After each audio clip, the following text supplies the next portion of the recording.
श्री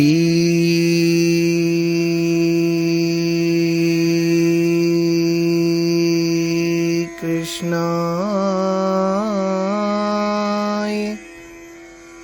वासुदेवाय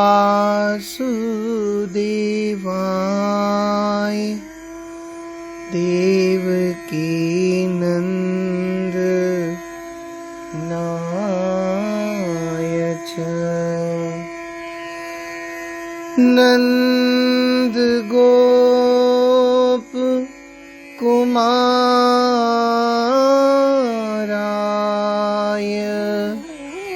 श्री गोविंदाय नमो नमः। भक्ति भक्त भगवंत गुरु चतुर नाम वपु एक तिनके पग बंधन किए नासहि विघ्न अनेक। मेरी भव बाधा हरौ श्री राधा नागर दोय जातन की जाई परेशान हरित द्युति होय। बंदं गुरुपद कंज कृपा सिंधु नर रूप हरि महामोहतम कुंज जासु बचन रवि कर निकर। सब संतन निर्णय कियो मथि श्रुति पुराण इतिहास। भजवे को द्वेही सुघर के हरि के हरिदास। श्री हरि जो आए बिराजिए कथा रसिक हरिदास। तुम श्रोता भक्त माल के तब पद रज हम दास। जय श्री कृष्ण। श्री भक्त चरितामृत के माध्यम से श्री सुदामा जी का चरित्र हम लोग श्रवण कर रहे हैं। श्री सुदामा जी महाराज भगवान के भक्त होने के साथ साथ परम प्रिय मित्र भी हैं। इससे पूर्व भाग में जैसा हम लोगों ने श्रवण किया, श्री गुरुदेव ने भी मित्रता का पाठ पढ़ाया और गोविंद तुरंत बोले। उस सुनने के साथ वर्णन कीन्हे मित्र गुण श्रीमुख सो गुरुदेव। ताई निवाहु प्रेम सो मित्र कमल पद सेव। ठाकुर जी ने कहा, आज गुरुदेव ने हमको मित्रता का पाठ पढ़ाया है तो भैया सुदामा के संग सदा मैं उसका निर्वाह करूंगा। ऐसा गोविंद ने दृढ़ निश्चय कर लिया और ठाकुर जी उस विद्यालय में उसी प्रकार रहते जैसे कि अन्य शिष्य रहते। ये नहीं कि राजकुमार हैं तो कोई अलग सी व्यवस्था लेते हैं। सारे विद्यालय के नियमों को श्री ठाकुर जी निभाते हैं। विद्यालय का नियम था, पाठ भूलने वाले को जंगल से लकड़ियां लानी पड़ती थी। एक पंथ दो काज थे, सेवा की सेवा और दंड का दंड। एक दिन सुदामा जी पाठ भूल गए। अतः ने लकड़ी लाने का, समिधा लाने का आदेश हुआ। परम सुहृद भगवान मित्र के वियोग से अधीर हो गए। मुझे मित्र के बिना कैसे अच्छा लगेगा, मित्र अकेले कैसे वन में जाएगा, ये विचार कर सर्वज्ञ प्रभु श्री जानबूझकर अपना पाठ भूल गए। इन्हें भी वही आदेश हुआ। प्रसन्न मन दोनों मित्र वन को गए। संयोग की बात, वन में पहुंचने पर वर्षा बहुत जोर की हुई। प्यारे श्याम सुंदर परम सुकुमार हैं। ये वर्षा की झकोरों से कैसे अपने आप को बचा सकेंगे, कैसे उसको सहन कर सकेंगे, यह विचार कर सुदामा जी ने इन्हें गोद में छिपा लिया। अपने वस्त्र ऐसे चारों ओर ठाकुर जी की ओर आच्छादित कर ठाकुर जी को अपनी गोद में छिपा करके बैठ गए, जिसमें मित्र को वात वर्षा का कष्ट न हो।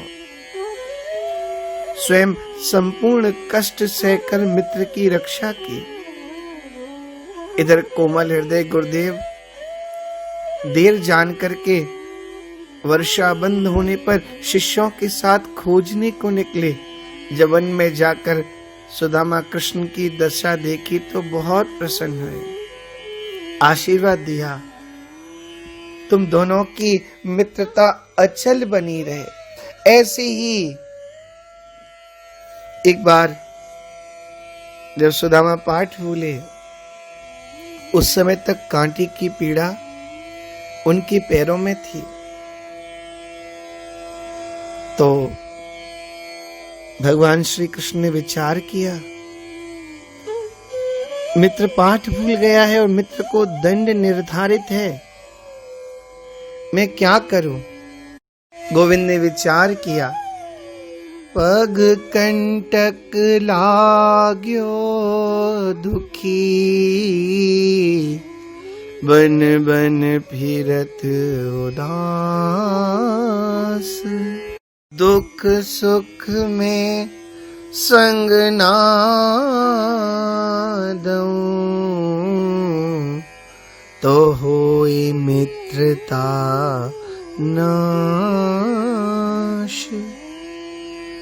भैया सुदामा के पांव में कांटे की पीड़ा है और यह समय वो वन में समिधा लेवे के लिए जा रहे हैं। यदि मैंने उनके दुख और सुख में संग नहीं दिया तो मेरी मित्रता में हानि पड़ेगी। क्या करूं? भगवान विचार करें, अपना पाठ भूलूं या सुनाऊं? भगवान ने विचार कर लिया, चार वेद कंठस्थ मोई। वैसे तो मुझे चारों वेद कंठस्थ होंगे क्यों नहीं, क्योंकि वेद का प्रादुर्भाव है भी श्री ठाकुर जी के अंग से। जब भगवान श्वास लेते हैं, जाकी सहज श्वास श्रुतिचारी, तब वेद का प्रादुर्भाव होता है।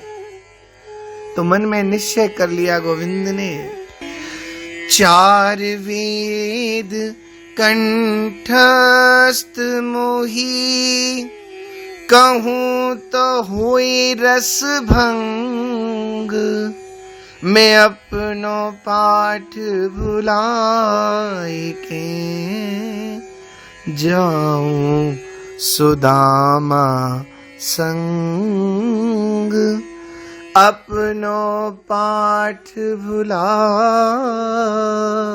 के जाऊं सुदामा संग। वैसे तो 4 वेद 6 शास्त्र 18 पुराण समस्त मोह को कंठस्थ है, परंतु यह समय मैं अपने पाठ को भूल के भैया सुदामा के संग वन में समिधा लेवे क्यों जाऊं? यदि मैंने पाठ सुना दिया तो मेरी मित्रता में हानि पड़ जाएगी। श्री गुरुदेव ने पूछा, कृष्ण तुम भी अपना पाठ सुनाओ। ठाकुर जी बोले, गुरुदेव आपने जो पाठ बताया वो आपको मैं भूल गया। गुरुदेव भी मुस्कुरा गए, बोले तो कुछ नहीं पर मन में विचार किया यही भाव, जाकी सहज श्वास श्रुति चारी, सोहरी पढ़ाही ये कौतुक भारी। जिसके श्वास लेने से वेद प्रकट होते हो, पहली बात तो वो पढ़ने के लिए आए, ये बहुत बड़ा कौतुक है। द्वितीय बात, वो अपना पाठ भूल जाए, ये सबसे बड़ी बात है।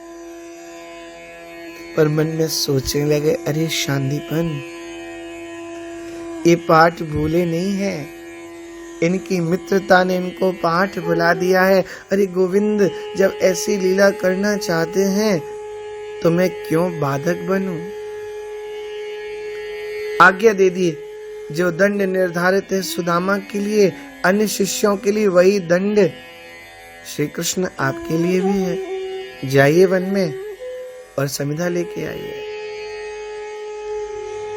श्री गुरु माता से कलयुग के लिए एक मुट्ठी चना उन्होंने दे दिया और थोड़ा उसमें विशेष डाल दिया। दोनों मित्रों ने चने मिला करके ले लिए। दोनों भाग के चने सुदामा जी के पास थे। अच्छा, वन में जैसी गोविंद पहुंचे, बड़ी जोर की वर्षा के साथ साथ तेज हवा भी चलने लगी और भगवान श्री कृष्ण ने देखा। यहाँ संत प्राय दो भाव देते हैं। एक तो ये कि दोनों मित्र जब बैठे थे वृक्ष के नीचे तो ठाकुर जी की आंख बचा करके धीरे धीरे सुदामा जी ने चने खाने आरंभ कर दिए। अपने भाग के तो उन्होंने खा ही लिए, श्री कृष्ण के भाग भी के चने को जब खाने लगे ना तो चने पाने की आहट से ना, यानी खाने की आहट से जब शब्द हुआ, श्री कृष्ण ने पूछा, मैं तुम्हारा मुंह क्यों बोल रहा है? बोले, भैया सर्दी के कारण ते दांत बज रहे हैं। ऐसा भी भाव संत बोलते हैं। पर कहते हैं भगवान ने सुदामा जी को तो वहीं वृक्ष के नीचे बैठा दिया, क्योंकि जानते हैं आपके पांव में कांटे की पीड़ा है, इसलिए आप यहीं रहो। अच्छा देखिए, ठाकुर जी यहाँ पर अपनी भगवत्ता का प्रयोग नहीं करते हैं। भगवान यहाँ शिष्य बन के आए तो शिष्य की तरह ही रहते हैं। चाहते तो एक क्षण में पलक झपकते सब समिधा अपने आप इकट्ठी होकर के गुरुदेव के आश्रम में पहुंच जाती, पर नहीं, या तो मैं नियम पूर्वक रहूंगा। स्वयं अपने हाथ में कुल्हाड़ी लेकर के चल दिए, सुदामा जी को बिठा दिया। सुदामा बहुत जिद करने लगे, मैं भी चलूंगा। श्री ठाकुर जी बोले, आपके पांव में कांटे की पीड़ा है, इसलिए आपको कष्ट होगा, आप यहीं रहो, मैं अभी बस समिधा लेके आऊं। ऐसा कह के गोविंद चले गए। अच्छा, कभी ग्वाल वालों के संग कोई वैसा विशेष कार्य करने की आवश्यकता ही नहीं पड़ी, क्योंकि दाऊ जी अब की बार बड़े भाई बन के आए। जानते हैं क्यों? क्योंकि पिछली बार छोटे भैया बने थे ना, तो राम जी को लोगों ने बड़ा कष्ट दिया। तभी लखन लाल ने, शेषावतार ने निश्चय कर लिया, चाहे जो हो जाएगा अगली बार मैं इनसे बड़ा बन करके आऊंगा, क्योंकि अभी तो छोटे होने के नाते हम इनके आगे बोल भी नहीं पाते। जब बड़े बन के आएंगे तो तब देखते हैं हमारी आज्ञा कैसे नहीं मानेंगे। अब जब बड़े बन के आए ना, अब ठाकुर जी के संग वन में जाते हैं और क्या करते हैं, कोई गाय नहीं चराने देते, वृक्ष के नीचे दाऊ दादा बैठ जाते हैं और कहते कन्हैया से, लाला आए के मेरी गोदी में तू लेट जा, ऐसे सर रख और सो जा। क्योंकि है तो वही शेष ना, इनको तो अभ्यास है ठाकुर जी को सुलाने का अपनी गोद में। ठाकुर जी मना करते, ना दादा मैं तो गैया चलो, चुप, डांट देते, आओ यहाँ पे, और डर के मारे चुपचाप आके ठाकुर जी लेट जाते हैं और दाऊदादा ऐसे पंखा से अपने पटके से हवा करना शुरू कर देते। ठाकुर जी को कोई कष्ट ही नहीं होने देते, कोई काम ही नहीं करने देते। अब अभ्यास तो नहीं ना लकड़ी काटने का। गोविंद लेकर के कुल्हाड़ी चल दिए। इधर विलंब लग गया क्योंकि धीरे धीरे काट रहे हैं। उधर सुदामा जी को भूख लगी और सुदामा जी ने मन में विचार किया, मित्र ही तजी इन्हें कैसे खाऊं, बूझे तो पुनि काह बताऊं। अरे भला मित्र को छोड़ करके मैं इन चनाओं को कैसे खाऊं। और कन्हैया आए के जब पूछेगा कि मेरे भाग के चना कहाँ हैं, तो आपको मैं कहा उत्तर दूंगा। सोच में पड़ गए। पर देखिए, मन के भाव पुण्य और पाप के रूप में दोनों तरह से बोलते हैं। तुरंत जैसे पाप ने समझाया हो, अरे माखन मिश्री को चाखन हारो, चना खाई कि मिराज दुलारो। भलो माखन मिश्री को खाइबे वारो, इन सूखे चनान को खाए के कहा करेगा। बस सुदामा जी ने अब चना को खाना आरंभ किया। पहली मुट्ठी विप्र जब ढारी, श्री कृष्ण हाथ गई छूट कुल्हाड़ी। जैसे ही वो चना खाए तो भगवान के हाथ से कुल्हाड़ी छूट गई। दूजी मुट्ठी विप्र जब खाई, हो तरते कूदी पड़े यदुराई। जैसे दूसरी मुट्ठी को खाया, गोविंद वृक्ष से नीचे कूद गए। मेरे सखा से ये गड़बड़ काम ना हो जाए। तीजी मुट्ठी भरत ही हिला दीनों कान, सावधान रे विप्रवर, याते हो ही मित्रताहान। सावधान रे विप्रवर, यासो होई मित्रताहान। सावधान। भैया सुदामा, ये आप कहा कर रहे हो? भाग दूसरे को जो खावे, सो दारिद्र ही टेर बुलावे। जो काउ दूसरे के भाग की वस्तु को स्वयं ग्रहण करे है, वह तो दरिद्रता को अपने समीप में ही बुलाए ले है।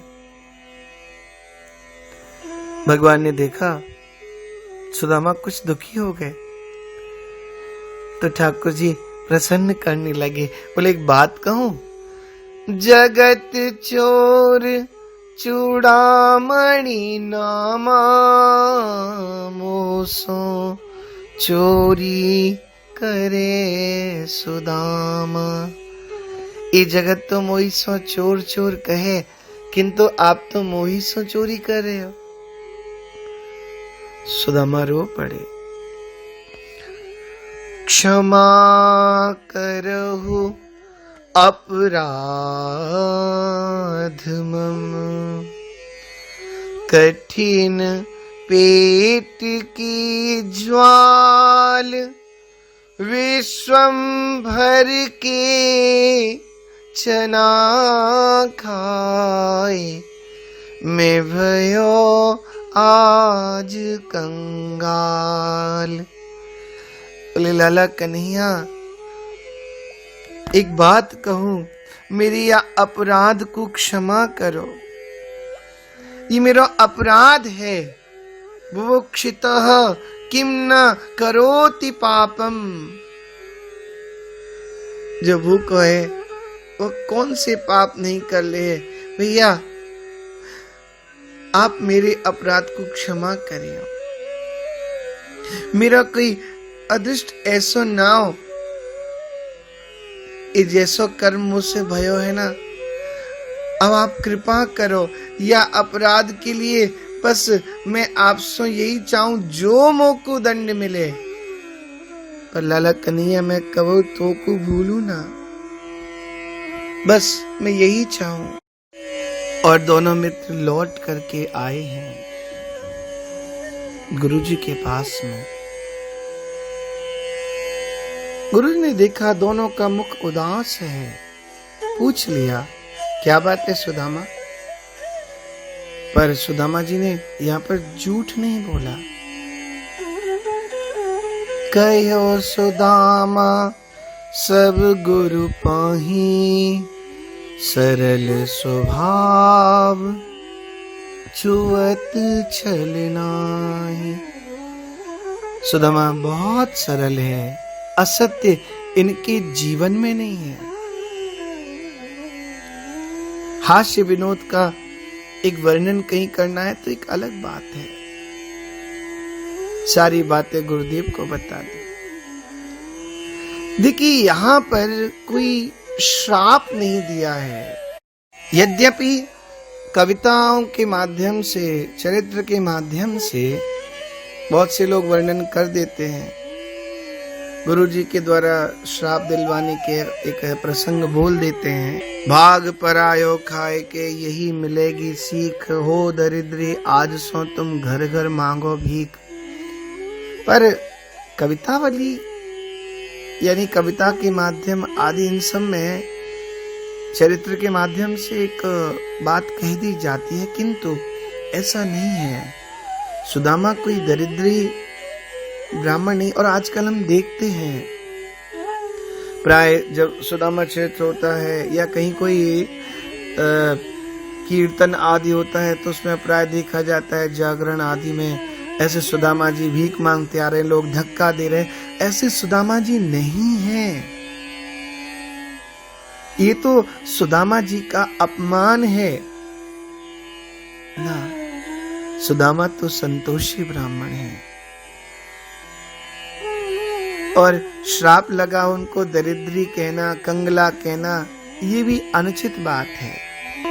ये तो प्राय भक्त अपने लिए बोल ही देते हैं। जिसके पास धन नहीं हो वो इस भाव को, इन शब्दों का प्रयोग कर लेता है अपने लिए। दीनहीन बनने के लिए बहुत सारी बातें बोल देते हैं। हमारे सूरदास जी, तुलसीदास जी कितने सारे पदों के माध्यम से अपने आप को बहुत सारे ऐसे विचित्र शब्दों से संबोधित करा देते हैं, किंतु इसका मतलब ये नहीं कि वो वैसे हैं। जैसे हनुमंत लाल कहते हैं, प्रात ले जो नाम हमारा ते दिन ताहे ना मिले आहारा। हनुमान जी का नाम लेने से आहार ना मिले, ये तो विचित्र बात है, पर अपने को दैन्य बनाना है। और सूरदास जी और तुलसीदास जी की बात कर रहे थे तो कई ऐसे पद हैं। मौसम कौन कुटिल खल कामी, जेहि तन दियो ताहि बिसरायो, ऐसो नमक हरामी। किंतु इसका मतलब ये नहीं कि जो संबोधन हो रहा है वैसे ही हो। हाँ, धन नहीं है, ये नितांत बात सत्य है। भिक्षा लेकर के रहते हैं, पर दरिद्री, कंगला आदि कहना ये अनुचित बात कह दिया गुरुदेव ने। तो जैसे तुम्हारी इच्छा, जो तुम्हारा भाव। हाँ, कई बार कर्म का फल हमें अवश्य मिलता है सुदामा, उसका फल तो भोगना पड़ेगा। और दोनों मित्रों की जब शिक्षा पूरी हुई तो गुरुजी के समीप से आए हैं। ये आगे हम कल अगले भाग में श्रवण करेंगे। जय श्री कृष्ण।